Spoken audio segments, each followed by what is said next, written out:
इस वीडियो में हम बात करने वाले हैं कि एक रो के अगर एक कॉलम की डाटा को अपने को फेच करना हो विद द हेल्प ऑफ एचक्यूएल तो हम कैसे कर सकते हैं, इसके बारे में विद प्रॉपर डिटेल से जानेंगे। इसके बारे में वन ऑफ प्रीवियस वीडियो में ऑलरेडी हम डिस्कस कर सकते हैं, लेकिन इस वीडियो में अगेन हम डिस्कस करने वाले हैं। ओके, तो हमारा रिक्वायरमेंट क्या है, ये एक पर्टिकुलर रो है, इस रो के हमको एक कॉलम की वैल्यू उठाना है। सपोज कर अपने प्रोजेक्ट नेम उठाना है, तो कैसे कर सकते हैं इसके बारे में जानेंगे विद प्रॉपर डिटेल से। ओके, तो सिंपली आते हैं अपने इक्लिप्स पे। यहाँ पर सिंपली मेरा एक प्रोजेक्ट मेवन का क्रिएट रखा है जिसमें हमारा एंटिटी जो है, एंटिटी के बारे में आपको दिखाता हूँ। सबसे पहले ये हमारा एंटिटी है और इस एंटिटी में हमने यहाँ पर आईडी, नेम और project type and number of team हमने मेंशन कर रखा और उसके करस्पॉन्डिंग इतने सारे रिकॉर्ड को हमने तीन रिकॉर्ड को सेव करा रखा है। और अपना रिक्वायरमेंट ये है कि एक रो के एक पर्टिकुलर कॉलम को फेच करना है, तो कैसे करेंगे। तो सिंपली यहाँ पर हम सबसे पहले एक क्वेरी लिखते हैं, HQL equal to and double quotes में वो क्वेरी को पास करेंगे।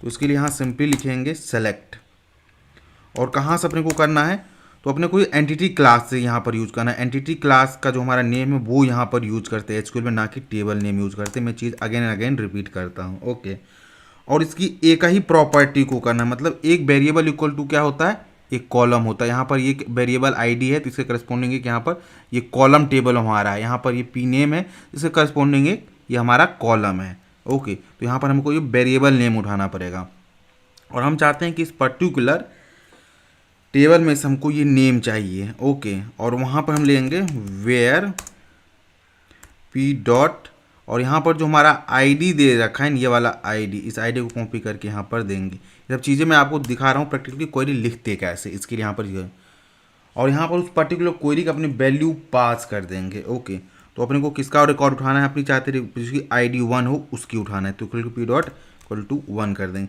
और यहाँ पर आप चाहे तो सिंपली पैरामीटर को भी पास कर सकते हैं। ओके, तो हमारा ये हो गया। अब इस चीज़ पे हम ऑपरेशन परफॉर्म करेंगे। ओके, तो इसके लिए यहाँ पर हम सिंपली लिखेंगे सेशन डॉट क्रिएट क्वेरी को हम यूज करेंगे। ओके, ये क्वेरी हो गया हमारा। ये क्या काम करेगा, क्वेरी का ऑब्जेक्ट को रिटर्न कर देगा। अब इस क्वेरी पे हम ऑपरेशन क्या परफॉर्म करने वाले ये देखिए। अब यहाँ पर हमको ये पता है जो पर्टिकुलर अपने को क्वेरी रिटर्न करने वाला है एक ही रो रिटर्न, एक ही कॉलम रिटर्न का, एक पर्टिकुलर रो का एक पर्टिकुलर कॉलम रिटर्न करेगा।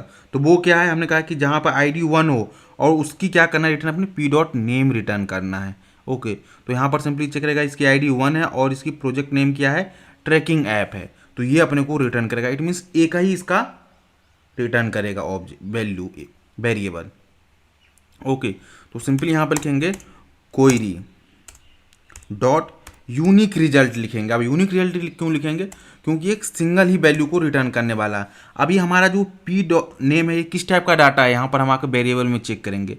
पी डॉट नेम देखिए किस टाइप का है, स्ट्रिंग टाइप का है, तो अपने को इसको जो वैल्यू स्टोर भी कराना है कहाँ पे, इसी पर्टिकुलर टाइप में कराना है। ओके, तो सिंपली यहाँ पे लिखेंगे स्ट्रिंग और लिखेंगे पी इक्वल टू एंड इसको टाइप कास्ट कर लेंगे इस पर्टिकुलर को। ओके, यूनिक रिजल्ट अपने को ये ऑब्जेक्ट रिटर्न करता है, तो हमने कहा इसको ऑब्जेक्ट को हमने क्या टाइप का कास्ट करके इसको हमने पर्टिकुलर को स्ट्रिंग में कर दिया है, क्योंकि हमारा जो पी डॉट नेम था वो किस टाइप का है, ये पर्टिकुलर हमारा स्ट्रिंग टाइप का। यहाँ पर आप कोई नेम दे सकते हैं, जैसे यहाँ पर उन्होंने पी लिखा था, चाहे पी डॉट नेम भी लिख सकते हैं। अब इस सिंपली इस पी डॉट नेम को हम प्रिंट करके आपको दिखाते हैं। ओके, तो ये हमारा पी डॉट नेम रहा, तो अपने को जो यहाँ पर इस पर्टिकुलर क्वेरी चलाएगा एंड चेक करेगा जहाँ पर आईडी 1 हो उसकी पी डॉट नेम क्या है, उसको ये सिंपली रिटर्न करेगा। ओके, तो run as and Java application पर हिट करते हैं और वेट करते हैं कि हमारा रिजल्ट जो एक्सपेक्टेड है वो हमें मिल रहा है कि नहीं मिल रहा है। देखिए यहाँ पर एक्सेप्शन एक देने लगा, एक्सेप्शन क्या है वो उसके बारे में हम देखते हैं। Unexpected near line number 1 P dot name from entity project name P where P dot I D equal to, देखिए वेयर की स्पेलिंग हमने गलत लिख दिया था, ये सिंपली इसीलिए यहाँ पर ये दे रहा है। ओके, यहाँ पर वेयर की स्पेलिंग गलत है, इसीलिए यहाँ से ये एक्सेप्शन हमें मिल रहा है। तो अगर इस प्रोग्राम को हम यहाँ से रन करेंगे and run as Java application पे सिंपली हिट करेंगे और यहाँ से तो मोर आप जितना आप गलती करेंगे आपको चीज़ों को समझने में मिलेगा। तो यहाँ पर देखिए ट्रैकिंग ऐप हमारा हो गया। ओके, तो इसका मीनिंग क्या हो कि एक पर्टिकुलर रो का एक पर्टिकुलर कॉलम हम यहाँ पर फेच कर रहे हैं। मीनिंग समझ रहे हैं कि एक रो मतलब क्या हुआ, एक ऑब्जेक्ट होता है। ओके, क्योंकि एक पर्टिकुलर ऑब्जेक्ट ही तो हम सेव किया, इस ऑब्जेक्ट की आईडी 1 है, नंबर ऑफ आइटम 12 है, न प्रोजेक्ट नेम हमारा ये है, and project type mobile app है। तो ये क्या है, एक रो हो गया।